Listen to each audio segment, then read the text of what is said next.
Hi, welcome to Sripada kitchen. இன்றைக்கி நம்ம பார்க்க போகிறது கோதுமை மாவில் ஒரு இன்ஸ்டண்ட்டாக ஒரு இடியாப்பம் எப்படி பண்ணலான்னு பார்க்கலாம். இப்போ இந்த கோதுமை இடியாப்பத்துக்கு நம்ம இப்போ அவிச்சு பாயில் பண்ணி காமிச்சோம் இல்லையா, ஸ்டீமில் வச்சு எடுத்தோம் இல்லையா, அது 2 கப்பு ஜலிச்சு வச்சுருக்கேன். கோதுமை மாவு 2 கப்பு ஜலிச்சு வச்சுருக்கேன். இதுக்கு 1/2 கப்பு வறுத்து அரைச்சிட்டு ஊற போட்டு அரைச்சி வறுத்த அரிசி மாவு. நம்ம முறுக்குக்கெல்லாம் யூஸ் பண்ணுவோம் இல்லையா, நார்மலி இடியாப்பத்துக்கெல்லாம் யூஸ் பண்ணுவோம் இல்லையா, அந்த மாதிரி மாவு. அது ஒரு 1/2 கப்பு. அப்புறம் 1/2 டீஸ்பூன் உப்பு எடுத்துக்கோங்க. இப்போ இது மட்டுமே, அதாவது இந்த கோதுமை மாவு மட்டுமே வச்சு பண்ணலாம். ஆனால் இதில் கொஞ்சம் பிசுப்பாக வரும். இப்போ வயசானவங்க, பல் இல்லாதவங்க, பெரியவங்க இருப்பாங்க இல்லையா, அவங்களுக்கெல்லாம் சாப்பிட்றதுக்கு இதை மட்டும் பண்ணலாம். இது இன்னும் கொஞ்சம் அந்த இது ஸ்ட்ராங்காக இருக்கும், அவ்வளோதான். அதுக்காண்டி தான் இந்த பிசுப்பு தன்மை இல்லாமல் இருக்கிறதுக்கு தான் நான் 1/2 கப்பு 2 கப்புக்கு 1/2 கப்பு நான் அரிசி மாவு சேர்த்துக்கிறேன். அப்புறம் தேவையான அளவு உப்பு, தண்ணி போகும். எண்ணெய் இதில் வேண்டாம், எண்ணெய் சேர்க்கணும்னு அவசியம் இல்லை. அப்படி வேணும்னா 1 டீஸ்பூன் அளவுக்கு எண்ணெய் சேர்த்து பிசைஞ்சிக்கலாம். ரெண்டாவது ஹாட் வாட்டர் விட்டு பிசையக்கூடாது, நார்மல் வாட்டர்லேயே பிசைஞ்சிடணும். ஏன்னா இந்த கோதுமை மாவு நம்ம ஏற்கனவே வேக வச்சுருக்கோம், அதனால் ஆல்ரெடி ஒரு வாட்டி வெந்துருச்சு. ஸோ இன்னமும் ஹாட் வாட்டர் போட்டு பாயில் பண்ணோன்னா நல்லா இருக்காது. ஸோ நார்மல் வாட்டரே விட்டு கெட்டியாக பிசைஞ்சிக்கலாம். நான் இப்போ எப்படின்னு உங்களுக்கு காட்டுறேன். ஒரு பவுல் எடுத்துக்கோங்க. பிளாஸ்டிக் பவுலில் ஹாட் வாட்டர் சேர்க்குறதா இருந்தால் பிளாஸ்டிக் பவுல்ஸ் யூஸ் பண்ணாதீங்க. பிளாஸ்டிக்ஸோ இல்லைன்னா அந்த ஃபைபர் அது மாதிரி எதுவும் யூஸ் பண்ணாதீங்க. நான் ஹாட் வாட்டர் இல்லைன்றதுனால இந்த பவுல் நான் ஆல்ரெடி முன்னாடியே வாங்கி வச்சதுனால நான் இப்போ யூஸ் பண்ணுறேனே தவிர, ஆனால் டெய்லி யூஸ்க்கு நான் யூஸ் பண்ண மாட்டேன். நான் இப்போ வீடியோக்காண்டி மட்டும்தான் யூஸ் பண்ணுறேன். நீங்களும் வீட்டில் யூஸ் பண்ணுறதுனால தயவு செஞ்சு பிளாஸ்டிக்ஸை யூஸ் பண்ணாதீங்க. நான் இது என்கிட்ட இருக்குது. ரெண்டாவது ஹாட் வாட்டர் நான் ஆட் பண்ண போகிறதில்லை, அதனால் மட்டும் நான் காமிக்கிறேன் உங்களுக்கு.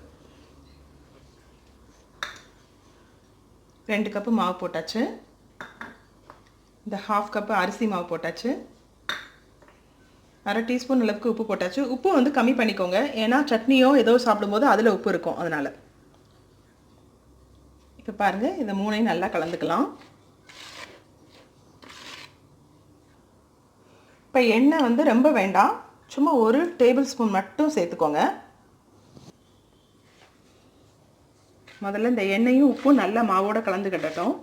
அதுக்கப்புறமா தண்ணி தெளித்து இடியாப்ப மாவை பிசைஞ்சிக்கலாம்.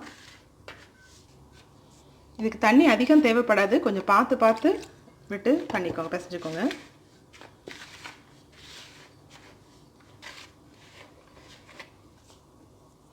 பாருங்கள், இப்போ எனக்கு 1/2 கப் அளவுக்கு தண்ணி தேவைப்பட்டிருக்கு. இதுக்கு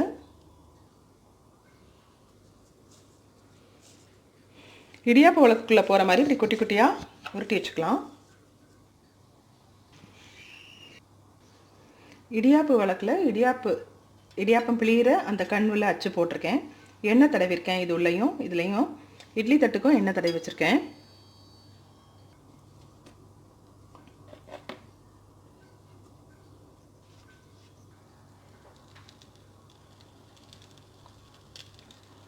இது ரொம்ப ஈஸியாக பிழியறதுக்கு வரும்.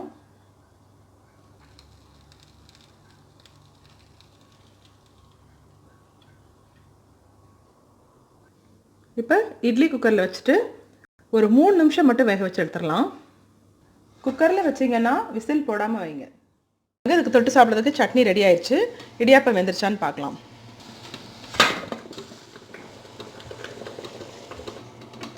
இப்போ பாருங்கள், நான் இட்லி தட்டிலேருந்து நேரம் எடுத்திருக்கேன். கொஞ்சம் கூட பிசுப்பு தன்மையோ எதுவுமே இல்லை பாருங்கள். அதனால் அரிசி மாவு கொஞ்சம் சேர்த்துக்கோங்க. அரிசி மாவு சேர்க்கலைன்னா கொஞ்சம் பிசுப்பாக இருக்கும், ஒரு மாதிரி எப்படி சொல்கிறது, கொஞ்சம் சரியாக வேகாத மாதிரி ஒரு மாதிரி இருக்கும். ஸோ இது பாருங்கள், ரொம்ப நல்லாயிருக்கு. பிடிச்சிருந்தால் லைக் பண்ணுங்கள், ஷேர் பண்ணுங்கள், சப்ஸ்கிரைப் பண்ணுங்கள். தேங்க்யூ.